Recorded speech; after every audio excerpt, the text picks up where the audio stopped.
प्रिय विद्यार्थियों, आज मैं आपके लिए लेके आई हूँ एक विचारधारा।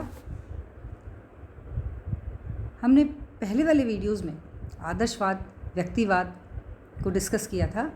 आज हम एक और विचारधारा अराजकतावाद को डिस्कस करेंगे।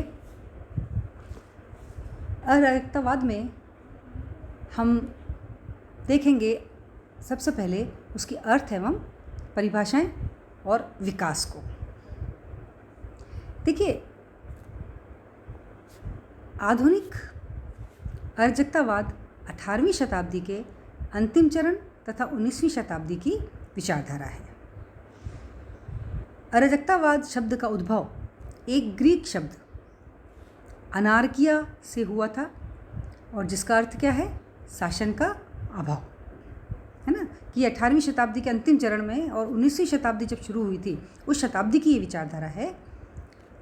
यह ग्रीक शब्द अनार्किया से उत्पन्न हुआ है और जिसका अर्थ बताया हमने आपको, शासन का अभाव। इस प्रकार शाब्दिक आधार पर हम देखते हैं तो अराजकतावाद एक ऐसी विचारधारा की ओर संकेत करता है जो राज्य एवं शासन का उन्मूलन करके उसके स्थान पर राज्यविहीन एवं वर्गविहीन समाज की व्यवस्था करता है ना। वो राज्य नहीं चाहता तो राज्य व शासन का उन्मूलन करना चाहता है और उसके स्थान पर राज्यविहीन और वर्गविहीन समाज की व्यवस्था वो करना चाहता है।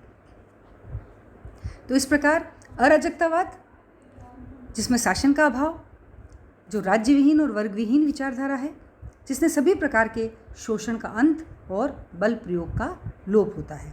ऐसी शासन व्यवस्था जिसमें सभी प्रकार के शोषण, किसी प्रकार का शोषण न हो, है ना, और किसी प्रकार का बल प्रयोग न किया जाए, वह है अराजकतावादी विचारधारा। अराजकतावाद की विचारधारा के अंदर बहुत सारे विद्वानों ने इसकी परिभाषाएं दी हैं। हम देखते हैं इसकी मुख्य परिभाषाएं किस किस ने दी। जैसे कॉल, GDH कॉल, उन्होंने अराजकतावाद को परिभाषित करते हुए लिखा है कि एक दार्शनिक सिद्धांत के रूप में अराजकतावाद समाज के संगठन के उन सब रूपों के पूर्ण विरोध से आरंभ होता है जो बाध्यकारी सत्ता पर आधारित होते हैं।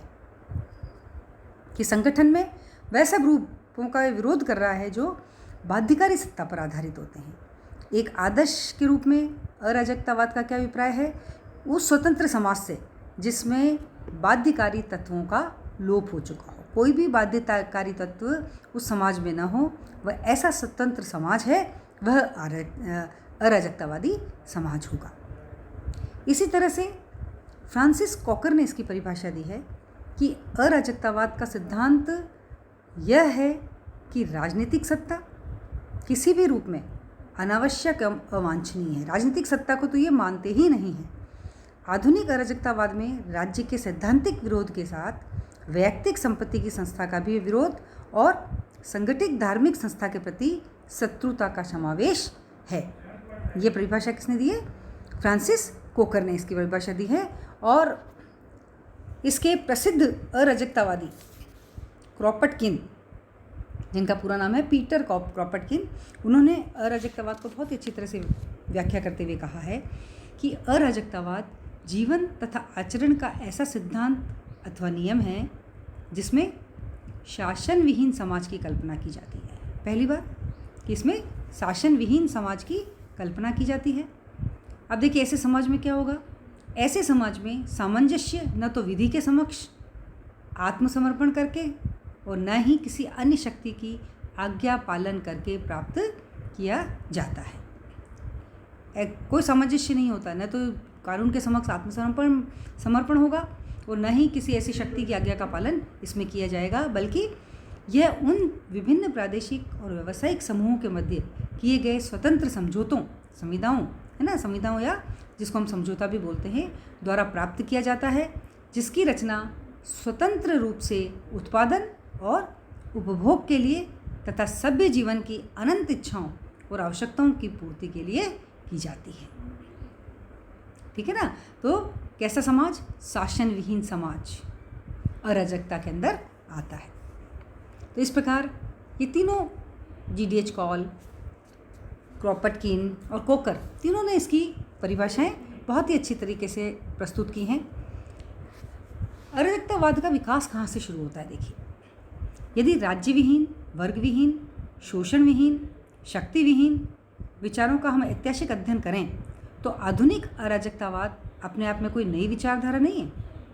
चीन में लगभग 2500 वर्ष पूर्व एक विचारधारा का प्रादुर्भाव हुआ था, उसको बोलते थे टाओवाद या टॉइज्म। सबसे पहले कहाँ पर? चीन के अंदर टॉइज्म नाम की विचारधारा थी। इस विचारधारा को नियंत्रण या प्रतिबंध विरोधी तथा स्वतंत्रता समर्थन की सबसे पुरानी विचारधारा माना जाता था। और टॉइज्म जो विचारधारा थी चीन की, वो प्रतिबंध का विरोध करती थी, स्वतंत्रता का समर्थन करने वाली बहुत ही पुरानी विचारधारा है। प्राचीन चीन में कई विचारधाराओं में इस प्रकार के विचार मिलते हैं। लगभग ईसा के 600 वर्ष पूर्व लाओत्से और लगभग ईसा के 300 वर्ष पूर्व हम देखते हैं तो चीन के दार्शनिक च्वान त्सु ने कहा था कि एक मनुष्य का दूसरे मनुष्य पर शासन करना मानव स्वभाव के प्रतिकूल है ना। प्राचीन ग्रीक में स्टोइक विचारधारा के अग्रणीय जैनों ने भी एक राज्य विहीन समाज का ही प्रतिपादन किया था। ठीक है ना। फिर उसके बाद है पाश्चात्य विद्वान। पाश्चात्य विद्वानों ने अक्सर यह मत व्यक्त किया है कि पूर्व के देशों में राजनीतिक दर्शन का अभाव रहा है और इसका वास्तविक कारण क्या था कि पूर्व की विचारधाराओं में राज्य का कम तथा स्वतंत्रता का अधिक महत्व रहा है। प्राचीन भारत में भी इस प्रकार की विचारधारा का प्रचलन था।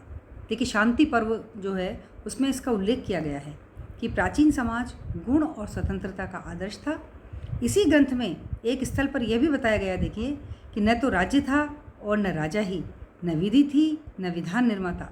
व्यक्ति अपनी आंतरिक चेतना के कर्तव्य से एक दूसरे की क्या किया करते थे? रक्षा किया करते थे। तो ये पाश्चात्य विद्वानों का मत था। वह भी राज्य को कम महत्व देते थे और स्वतंत्रता को ज़्यादा महत्व देते थे।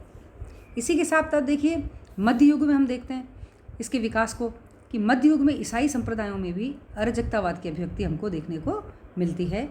धर्म सुधार युग में पीटर सेलेस्की ने चर्च और राज्य के विषय में अराजकतावादी सिद्धांतों का उल्लेख करते हुए राज्य को एक शक्ति पर आधारित संस्था मानकर उसकी निंदा की है।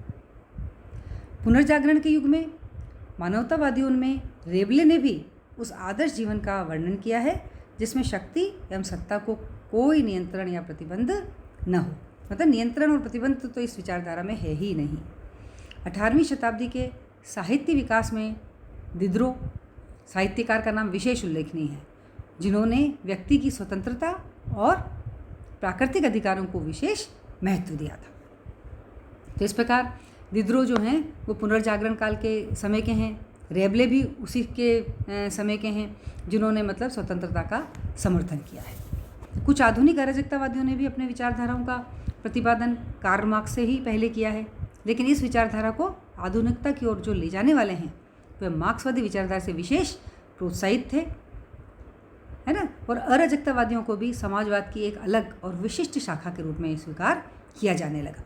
मार्क्सवादी विचारधारा के कारण ही इसको प्रोत्साहन मिला है। वह भी एक राज्यविहीन वर्गविहीन समाज की बात करती थी, राज्य की बात करती थी। तो इस विचारधारा को आधुनिक ढंग से प्रतिपादित और व्यवस्थित एवं क्रमबद्ध करने का श्रेय कई चिंतकों को जाता है। देखिए, अराजकतावाद को अगर हम मोटे रूप में देखें तो ये दो शाखाओं में विभाजित किया जा सकता है। इसकी जो पहली शाखा है वह व्यक्तिवादी अराजकतावादी, जो राज्य का ही विरोध नहीं करते हैं, हर संभव प्रकार के जो भी सामाजिक संगठन के बिना काम चलाना चाहते हैं, हर संगठन का विरोध करते हैं। इसके अंतर्गत हैं जर्मनी के मैक्स स्टर्नर तथा अमेरिका के बेंजामिन टकर विशेष रूप से उल्लेखनीय है। मैक्स स्टर्नर और अमेरिका के जो बेंजामिन टकर हैं वो हैं व्यक्तिवादी। क्या कहते हैं? राज्य तो होना ही नहीं चाहिए। दूसरी श्रेणी का राज्य है आपका साम्यवादी और अराजकतावादी राज्य। तो ये जो साम्यवादी राज्य हैं ये बाध्यकारी सत्ता का विरोध करते हैं, किंतु पारस्परिक सहयोग के आधार पर समाज व्यवस्था में ये विश्वास करते हैं। और इसके प्रमुख जो समर्थक हैं वो है बाकुनिन तथा पीटर क्रोपटकिन। लेकिन कुछ अराजकतावादी जैसे गॉडविन हैं, प्रदो हैं, ये भी मतलब समष्टिवादी या साम्यवादी विचारधारा के समर्थक रहे हैं। हम इसमें विलियम गॉडविन, जो कि एक काल्विन पंथी पादरी के पुत्र और स्वयं पादरी थे, को प्रथम आधुनिक अराजकतावादी कहा जा सकता है ना। कौन थे? आपसे पूछा जाए कि प्रथम आधुनिक अराजकतावादी किसको कहा जाता है, तो किसको कहा जाता है? विलियम गॉडविन को। उन्होंने अपनी पुस्तक An Inquiry Concerning Political Justice and Its Influence on General Welfare and Happiness. अब एक प्रश्न ये भी बनता है, देखिए ऑब्जेक्टिव में, कि उनकी पुस्तक का नाम क्या था? तो उनकी पुस्तक का नाम क्या था? An Inquiry Concerning Political Justice and Its Influence on General Welfare and Happiness में अपने विचारों को अभिव्यक्त करते हुए उन्होंने लिखा है कि यदि पूंजीवाद और मनुष्य के शोषण का अंत कर दिया जाए तो मनुष्य आपस में प्रेम से रहेंगे, क्योंकि मनुष्य स्वभाव विवेकशील है ना। और इसके अनुसार राजनीतिक शक्ति या सरकार एक आवश्यक बुराई है, यह शक्ति और हिंसा पर आधारित है। तो गॉडविन ने राज्य, सरकार, कानूनों, न्यायालयों, संपत्ति और परिवार के उन्मूलन का समर्थन किया है। गॉडविन ने देखिए संपत्ति को बहुत ही सामाजिक और नैतिक बुराइयों का मूल माना है, जो समाज में क्या करती है? आर्थिक विषमता पैदा करती है। आर्थिक असंतोष पैदा करने का कारण ही क्या है? सबसे बड़ा संपत्ति। तो संपत्ति धनिकों में मिथ्या अभिमान और गरीबों में हीनता की भावना को प्रोत्साहित करती है। तो इस प्रकार गॉडविन ने कई सामाजिक और राजनीतिक बुराइयों की कटु निंदा करके, है ना, उनका उन्मूलन चाहा, उनको हटाना चाहा, किंतु उसका उद्देश्य एक ऐसी सामाजिक रचना था जिसमें विभिन्न समुदाय स्वायत्त हों, है ना। इसके अलावा अब हम देखते हैं तो टॉमस हॉजकिंसन, मैक्स स्टर्नर, थोरियो ने भी अराजकतावाद के विकास में अपना योगदान दिया है। प्रसिद्ध साहित्यकार हैं टॉल्स्टॉय, उनके भी प्रभावी साहित्य लेखों में अराजकतावाद के विचार पाए जाते हैं। टॉल्स्टॉय का नाम आपने पढ़ा होगा। गांधी जी के जीवन में भी टॉल्स्टॉय का बहुत ज़्यादा प्रभाव पड़ा था। भारतीय सामाजिक एवं राजनीतिक विचारक महात्मा गांधी, विनोबा भावे के विचारों को भी अराजकतावादी विचारक ही कहा जाता है। हमारे भारत के अंदर महात्मा गांधी के जो विचार हैं वो अराजकतावादी विचारक ही कहलाते हैं।